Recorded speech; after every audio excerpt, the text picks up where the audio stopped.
Having a quality mix is super important for your music, right? But how do you know when your mix is actually good? I'm gonna give you some tips to help you. Let's dig into it.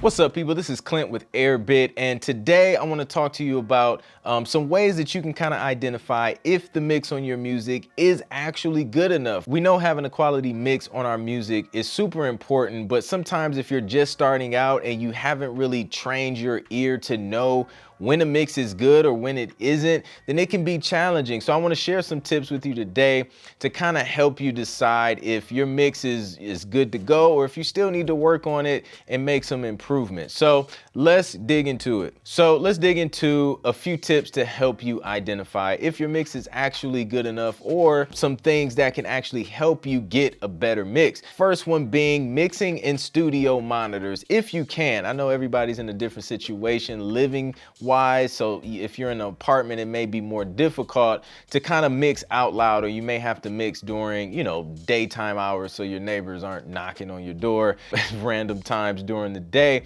But if you are able to mix out loud with studio monitors, I highly recommend it versus headphones so that you can get an accurate sound and hear the full stereo spectrum of the music that you're mixing. So I definitely recommend mixing on some good pair of transparent quality monitors to get your mixes up to par. In addition to using studio monitors, try and reference your mixes on as many sources as possible. So you may have some smaller headphones or earbuds that you can test your mix out on. Take your mix out to the car, see what it sounds like there. Maybe test it on a smaller stereo or speaker or something like that, just to hear what your mix sounds like in different situations, to see if it sounds consistent in those different situations, because different sources can actually reveal different things that you may need to improve in your mix. So try and make sure you're mixing in different sources as well. Another thing to keep in mind when it comes to mixing your music is your mixes shouldn't sound too narrow. And what do I mean by narrow, right? So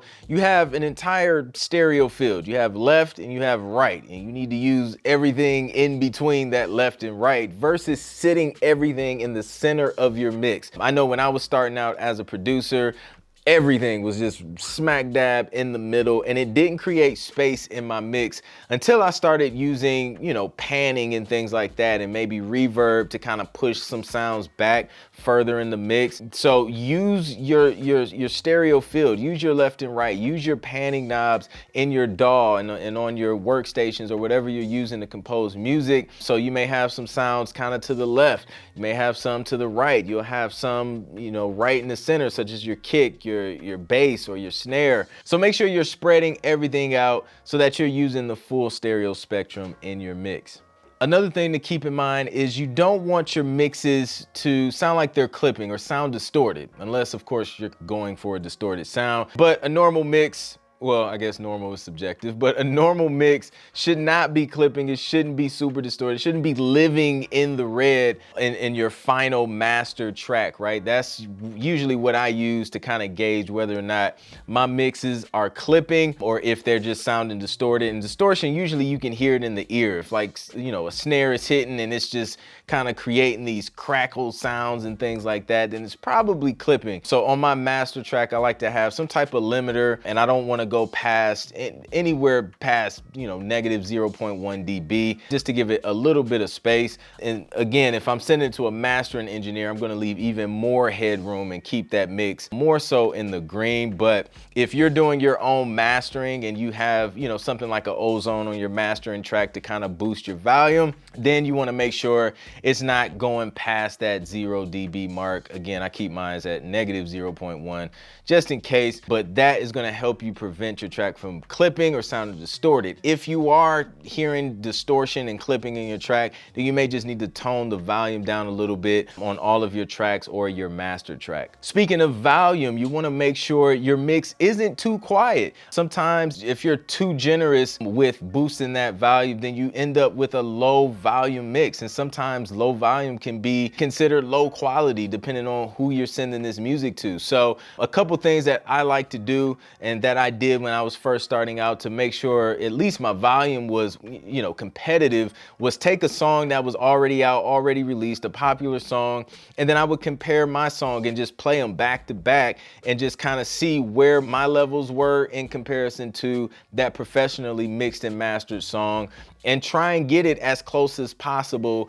to that professional song. And that's how I kind of practice my mixes and practice where my volume needs to be to make sure it's at least competing with, what's out there on the radio. You also want to make sure you can hear the entire frequency range in your mix, right? You don't want your mix to be like overly low end and not a lot of mids and highs, and just the opposite. You don't want it to be just a bunch of highs and you don't really have any bottom or low end to that mix. So make sure you have some low end, you have some mids, you have some highs. I like to use, a graphic EQ to kind of show me exactly where my frequencies are hitting in my mix. Logic has a built-in one that's pretty cool and easy to use.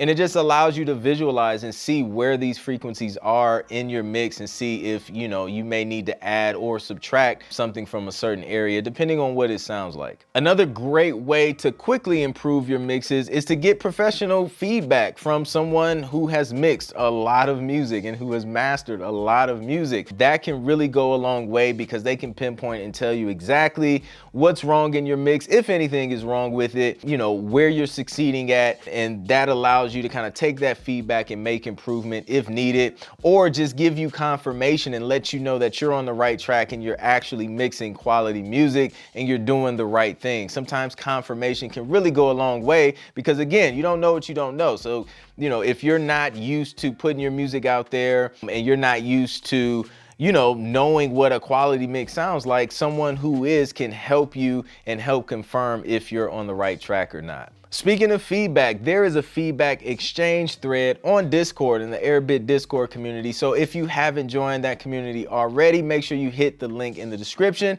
and join the Airbit Discord community. Most importantly, I want you to start putting your music out there and getting feedback from the public. Get feedback from the people. Get feedback from, the producer community and other creatives so you can start gauging whether or not your music is at the quality that you want and making sure that your mix is getting where you want it to get if it's not there already. If you just sit and just stay in your own head and never share your music, then you'll never know where you need to improve, and then you can never get better. So I want you to get better. So make sure you share your music, make sure you get that feedback. Hopefully these tips help you and kind of give you some insight on some things that you can do to improve your mix and help you identify if your mixes are quality mixes. That's all I have for you on this one. If you haven't already, please be sure to like, share, and subscribe, and I'll catch you on the next one. Peace.